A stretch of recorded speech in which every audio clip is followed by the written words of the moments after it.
Hey you guys, welcome back to Flickers of Fear, and we're doing another Giallo movie this week. This is actually a 1971 movie, and this kind of turns up on a lot of lists that I've seen around the internet as one of the best, most classic Giallo movies. But on the other hand, I feel like it doesn't really get as much attention or love as some of the other, like, better known, more beloved, movies that are in the subgenre. And I have to say that that is really a goddamn shame, because this is actually a brilliant Giallo film. And even though, like, the first time I saw it was, probably 5 or 10 years ago. It was a long time ago, and I loved it back then. But I mean, I enjoyed it even more the second time around when I rewatched it for this video. I mean, it's not only like a really intriguing mystery that really kind of sucks you in, and the way that it's structured, it's kind of like this really, really tense, like, flashback kind of thing going on, but it's also just visually beautiful. It's very, very skillfully written. There's a lot of kind of like cool, like, symbolism and stuff, and it has an amazing, amazing score by Ennio Morricone. Now, the movie has several different titles, just like a lot of these Italian movies tend to do. So it's also known as Malestrana, which is actually named after a district in Prague, which is where the story takes place. Or I think it was originally supposed to be titled Short Night of the Butterfly. That actually makes more sense in regards to the plot, because there are a whole bunch of symbolic references in the film to a particular kind of flightless butterfly.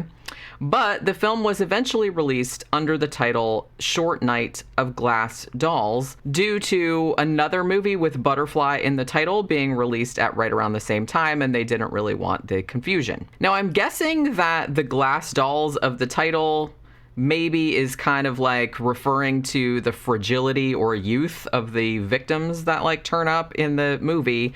But admittedly, it's a pretty tenuous connection. Then again, Giallo titles don't usually make all that much sense, so I'm not really complaining that much about it. It is actually kind of a cool, like, evocative title, even though it doesn't really have anything to do with the story.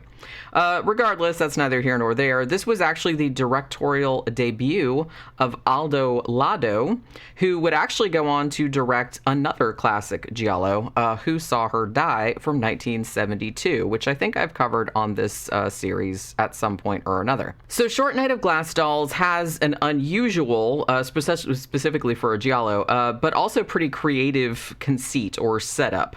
One that's kind of similar, I guess, to maybe Sunset Boulevard, or there was also an old episode of Alfred Hitchcock Presents, I think from the first season from 1955, which was called Breakdown.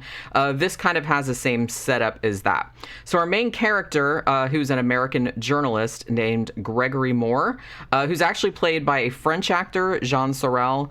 He was very prolific, and I recognized him immediately from the excellent 1967 movie Belle de Jour with Catherine Deneuve, which is really good if you haven't seen it. So Gregory, our main character, is found apparently dead in a public park at the beginning of the movie. However, a voiceover lets the audience know that he's still very much alive and is presumably suffering from some type of cataleptic situation. But he's very frustratingly unable to tell anyone else, like, what's going on.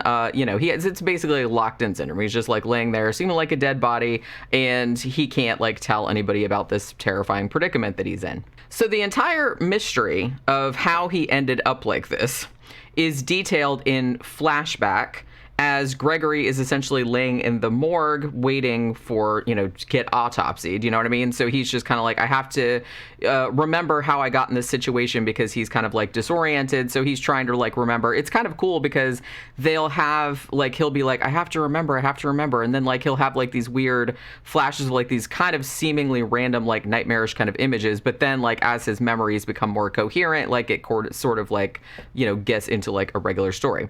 So the film actually flips back and forth between the doctor's kind of fruitless attempts to revive him. It so happens that Gregory has a friend that's a doctor, like, who went to college with him, and that friend, he spends longer than he usually would, like, trying to resurrect Gregory, because he can't understand, like, why the body temperature of this supposed corpse is, still that of a living person. So it flips back and forth between the doctors trying to wake him back up and Gregory's memories of getting involved in this big conspiratorial clusterfuck that led him to this whole sad state of affairs. It's actually like a really, really good plot device because not only are you kind of sucked into the whole main mystery as it's unfolding, but you're also kind of held in really nail-biting suspense over the course of the movie over whether Gregory is going to be like woken up out of his death-like trance or whatever before the autopsy knife, ends his life for real. So it's a really, really good, like very tension-building narrative device. So as I said, Gregory kind of slowly, through his memories, he slowly starts to reconstruct the story for the benefit of the audience.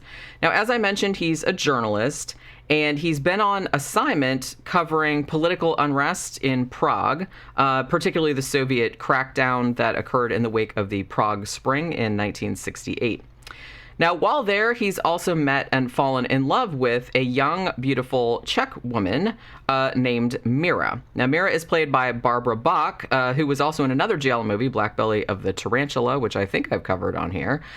She was also a Bond girl. She was in The Spy Who Loved Me, and incidentally is also married to Ringo Starr, so you know what I mean, there's that. She's been in a bunch of stuff. He falls in love with her and is planning to kind of pull some strings, use his connections to smuggle her out of the country and back to London with him, like at the end of his assignment. Now, as I said, she seems to like love him back just as much, and she's very, very hopeful, seemingly that these plans will work out and be successful because she wants to get the fuck out of here. But then some weird shit happens. Late one night after a party, they go to this party that's like kind of fancy cocktail party, and there's all these like high muckety mucks or whatever in there. He kind of introduces her around, and all these creepy old dudes are kind of like vulturing around. It's like trying to strike up conversations, being creepy, like they do. So they go to that party and it's whatever. And then they go home and then they go to sleep. And then Gregory gets a call in the middle of the night, which turns out to be a story tip, like from one of his informers or whatever. So he goes out there to check it out, and it turns out to be nothing. So he's like, okay, well, that was a fucking waste of time. But then when he gets back to his apartment, Mira is missing. Now, the weirdest thing about her disappearance is that she didn't take anything with her. She didn't take her handbag with all her passport, money, and also she apparently didn't take any of her clothes. Like, even the dress that she wore to the party is still in the apartment, kind of flung over the back of the chair. Like, she just took it off and then supposedly just went parading out into the night stark naked, because he's like, look, I'm sure that all of her clothes are here, all of her shoes are here, all of her shit is here. It's like she wouldn't have just like wandered out. Somebody took her out. Now, as is normal for Giallo movies, the police are dismissive and really not only useless, but actively hostile, like toward Gregory's efforts to track down his missing girlfriend. You get the impression pretty early on that the cops are maybe part of this larger conspiracy. And at every turn, they either kind of like discourage Gregory or try to threaten him, like for pursuing his own investigation, for questioning his own witnesses, stuff like that, either by openly kind of accusing him of killing her or having something to do with her death, or trying to convince him that, hey, girls disappear from here all the time. She probably just took off on her own, and spreading stories around that she had told other people that she was planning to leave. So, of course, Gregory isn't buying that, though. It's like she wouldn't do that. And with the help of two of his journalist colleagues, this kind of chummy guy named Jacques, who's played by Mario Adorf, I guess. He's like a German actor. And the scaldingly jealous and also kind of lovesick Jessica, who's played by the Ingmar Bergman regular, Ingrid Thulin. She's actually in love with Gregory, and she just does not like, she's like, why are you going around looking for that little tramp, blah, blah, blah. And he's like, bitch, you don't even know her. So it's like this whole like conflict situation, which I actually really liked.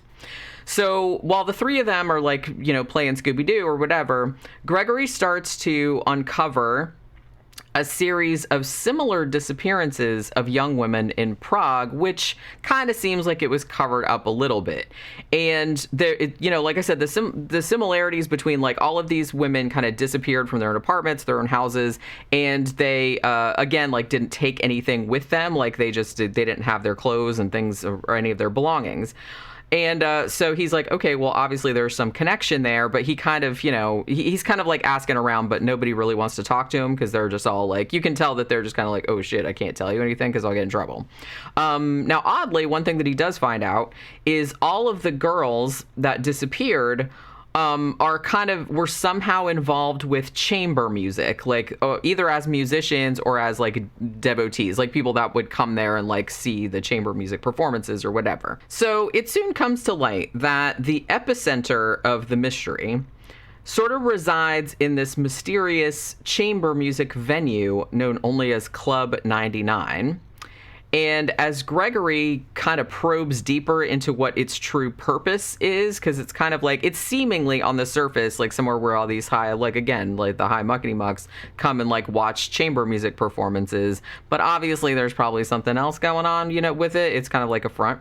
So while he kind of probes deeper into that, he kind of starts encountering like the whole bevy of like shady ass characters who, again, like either stonewall him completely, threaten to kill him, or alternately end up dead like shortly before or after giving him information. So obviously there's some big conspiracy having to do with this music venue and all of these young girls that went missing, and it was all like a big cover-up. Now, in a similar vein to the Sergio Martino classic, All the Colors of the Dark, the sinister forces which are operating behind Club 99 appear to be occult or satanic in nature. So you got that going on. And also, Short Night of Glass Dolls, on top of that, like weaves in a pretty overt political statement about the elderly ruling class, like society's top echelons, being essentially these sort of perverse and almost like vampiric people or creatures who drain the life, like both literally and figuratively, from the unfortunate young people beneath them.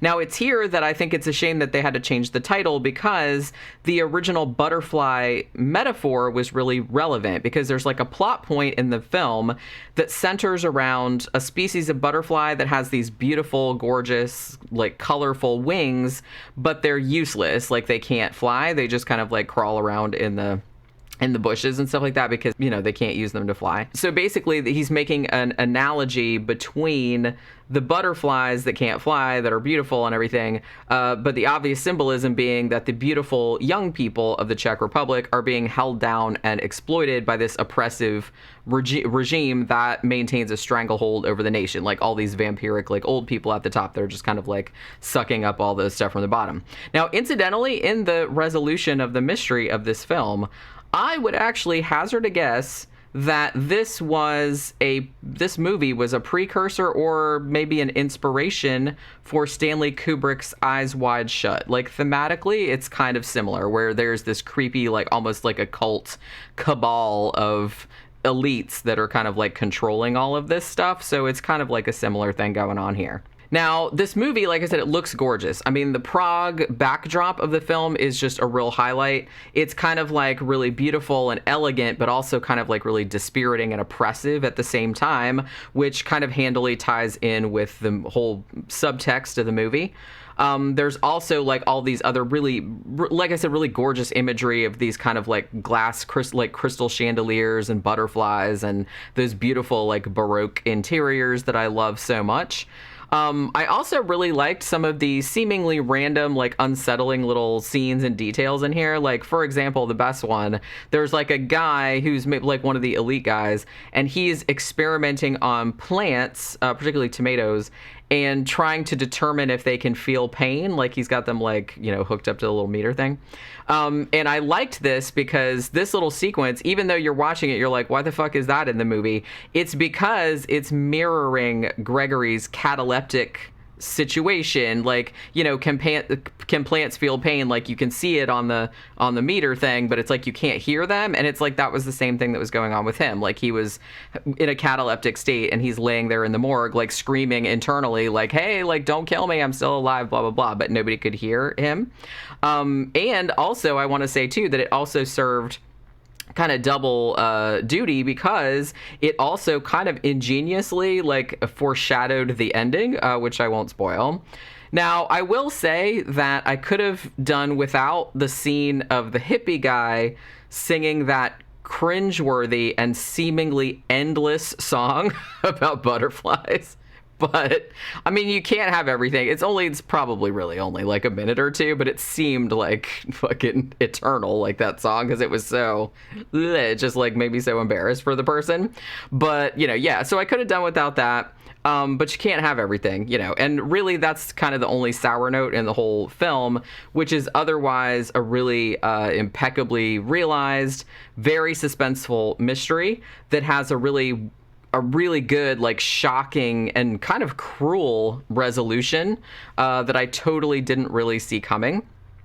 So if you're into Giallo movies and somehow haven't had a look at this one, I actually recommend it really, really highly. It's one that seems to get overlooked like pretty often for whatever reason, but it absolutely needs more love because it's really, really good, and I really enjoyed it much more the second time. Like I said, you know, it's kind of, I don't want to say like it's slowly paced, but it's paced about the same as like some other Giallo movies. If you find Giallo movies slow in general, you'll probably find this slow as well. But honestly, the mystery of this is just so intriguing. And like I said, the whole race against time where he's like, holy shit, I'm going to get autopsied and I'm still alive in here. That's like really fucked up. So you're kind of hoping that everything will be resolved like before he, you know, gets cut up or whatever. So I feel like the suspense of that is really, really good. But yeah, this is a great, great Giallo film. So if you haven't seen it and you're into Giallo movies, then definitely check it out because it's one of the best ones. And like I said, I feel like it doesn't get as much attention as some of the other ones. So that'll do it for this Flickers of Fear. Hope you guys enjoyed it, and I will see you guys again on the next one.